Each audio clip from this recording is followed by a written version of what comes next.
tonight here on Morning in America Live, Mr. Mike Pence, former Vice President of the United States of America, joins us. Thank you so much for being here, sir. How are you? You bet. Good to be with you. It's early here in California, but we had a big night last night. And great to be back with you all. Well, and it is early, so we thank you immensely for getting up and putting on a tie and standing in front of a camera, which is totally against nature. But you're used to this. I have to ask you, this is something that's come up time and time again. What is it like being on that stage when so many of you are friends or former employees, former partners with Mr. Donald Trump, the President of the United States, during your term, to walk that fine line with the American people and say, somehow, I used to be with him, and now I know I'm a better presidential candidate than him?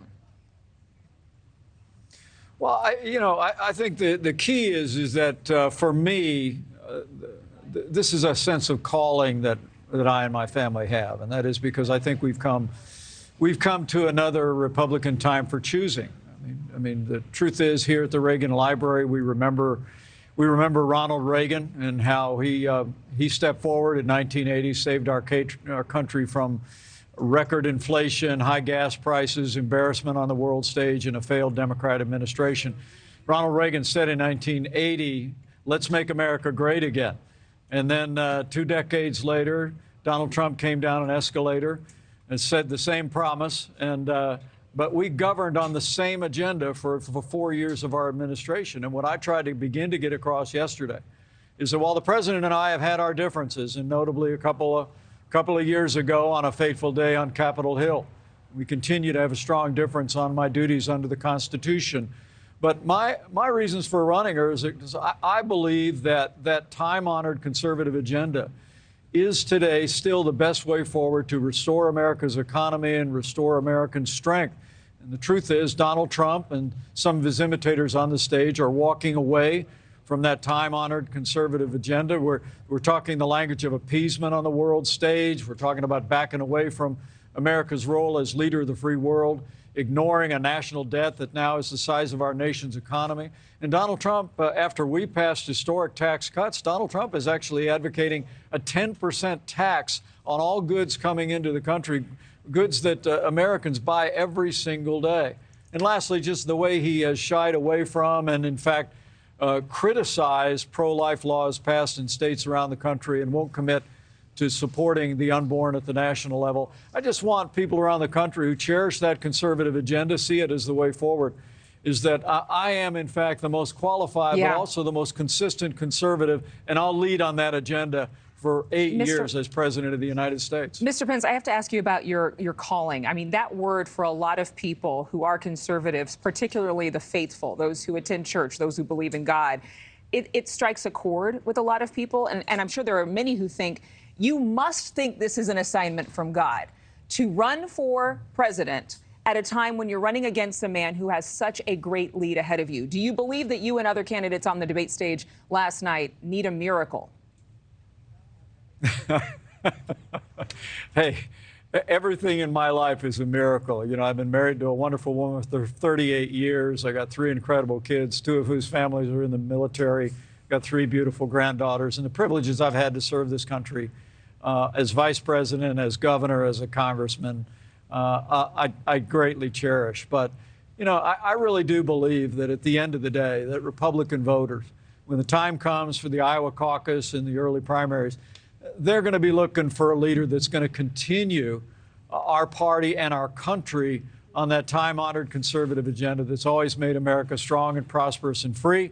And I'm confident that as we continue to articulate that on the airwaves and more importantly on the ground in all these early states, that more and more people are going to come our way.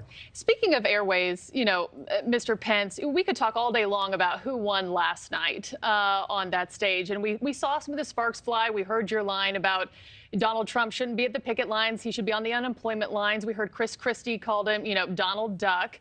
We could debate that all day long. But the last 2 debates in Milwaukee and now Simi Valley Has that done a service to the American people? I feel like so much of it has been attacking the former president. Do you feel like American voters are really getting enough substance from anybody on that stage, yourself included, to know what they're in for come 2024 if one of these Republican presidential candidates, yourself included, wins the White House? Well, I think you make a great point. It's one of the reasons why from very early on, our campaign at MikePence2024.com has been putting out a plan to tackle inflation, to restore American energy independence, to revive federalism by returning resources and programs back to the states that are rightfully theirs, standing for the American family that's going through a crisis of its own in our country. And so I agree with you. Trying to get across a lot of policy within 1 minute and often in the contentious environment of a 7-way debate can be challenging. But look, the American people can sort all this out. For my part, I'm just going to continue to lay out that clear conservative agenda at a time when Joe Biden has literally weakened our country at home and abroad. I want people to know that I and my family are ready, willing, and able, and will be able on day one, not just to defeat Joe Biden, but we'll be able on day one to turn this country around. Yeah. And, just a follow-up question to that. You've obviously been very vocal against your former, partner, your former boss, Donald Trump. In Milwaukee, at the first debate, when those moderators asked, show of hands, who here on this stage would support President Donald Trump if he were to win the primary? Slowly, 7 of the 8 hands went up, yours included. Do you really mean that, or is that a way for you not to alienate, the base that you need that was also part of your base back in 2016? Well, every one of us signed a pledge that we'd support the Republican nominee, and my hand went up in that spirit. But I know what it looks like right now. But I think different times call for different leaders, and I'm very confident I'm going to be able to support the Republican nominee. And I don't believe Donald Trump is going to be the Republican nominee. I mean, Donald Trump had his Wait. time. How can you say that? And How I'm can proud you say? of the record that we had. Mr. Joe Biden Pence, doesn't even know what time it is. Mr. Pence, but I think the American people know that we need new leadership in our party and in our country. And I'm going to continue to make that case. You've got to go back to what you just said. You said you do not believe that President Trump will be the nominee. He has a 40-point lead over anybody on that stage from last night. How can you say that? And what do you think it would take for something to break through? Are you expecting that he will be convicted in any one of these major cases that he's being accused in? Oh, no. I think the president's entitled to the presumption of innocence that any American's entitled to. And I just think, look, the president is running as though he's an incumbent right now.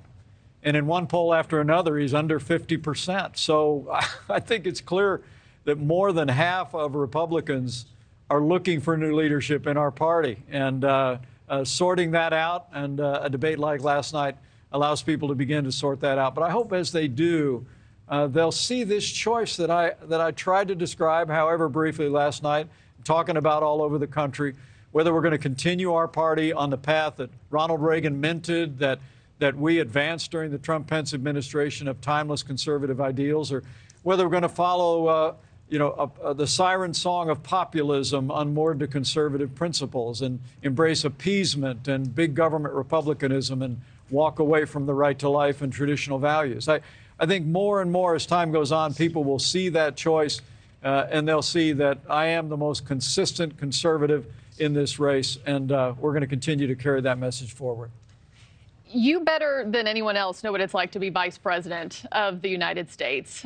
If Donald Trump does win the primary, and according to our latest, September numbers, polling numbers from Decision Desk HQ, he's polling at 44%. You're polling at 8%.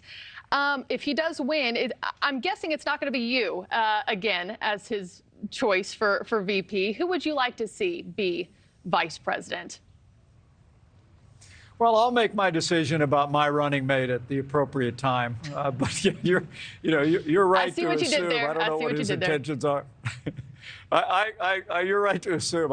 Look, I think running for vice president of the United States twice is enough for any American. I don't have any interest in serving in that role again. But I think having been a vice president in a consequential administration that governed on a conservative agenda, having led a successful state as governor, having led conservatives for 12 years in the Congress of the United States. I'm uniquely qualified to lead our party, to lead to victory. You cite polls there. You know, there's a poll about a week ago that showed me beating Joe Biden 52-46. So I'm very confident that as more and more Americans hear our message, Republicans are going to choose the conservative agenda once again, and they're going to see that we're the right standard bearer and we're the right leader to bring America back. I want to reference a couple of other stats since we just did this NewsNation Decision Desk HQ poll. 77% of Republicans have a favorable view of President Donald Trump. And the numbers are pretty impressive across the board for all Americans. 40% have a favorable view, 57% unfavorable. Do you, besides that poll that you just noted, have a problem or don't believe the polling? And do you think that a lot of Americans shouldn't? Because clearly there are many of you who are in this race with such a slim margin of popularity right now. Should we throw out some of the numbers? Well, I'm glad to hear 8% support. So I'm encouraged by that. But let me make it very clear. I understand why people appreciate the record of the Trump-Pence administration. But what I'm intent on conveying to people is that Donald Trump in 2016 promised to govern as a conservative. He picked me as a lifelong conservative to be his running mate. And we governed as conservatives and delivered to our courts, delivered to our military, delivered to our economy those conservative policies. But it's important people know Donald Trump makes no such promise today. And in fact, I believe that he's embracing a populist agenda, ignoring a national debt, advocating a massive tax increase on Americans, walking away from American leadership in the world, walking away from a commitment to the right to life. And I think the more people understand that, the more they're going to see that we've got the right agenda for the future. Mr. Pence, we are out of time. In a word, did he change? He's changed his policies, and I haven't. Okay. And I'll lead on conservative values. All right. Okay, former Vice President Mike Pence, current GOP presidential candidate for the White House in 2024. We thank you for your time, sir. Thanks for hopping on Morning America. Yes, you've been very generous with us. Thank you. Of course. Thank you. Thank you for watching. Go to newsnationnow.com to find NewsNation on your television provider. And don't forget to click the red subscribe button below to get more of NewsNation's fact-driven, unbiased coverage.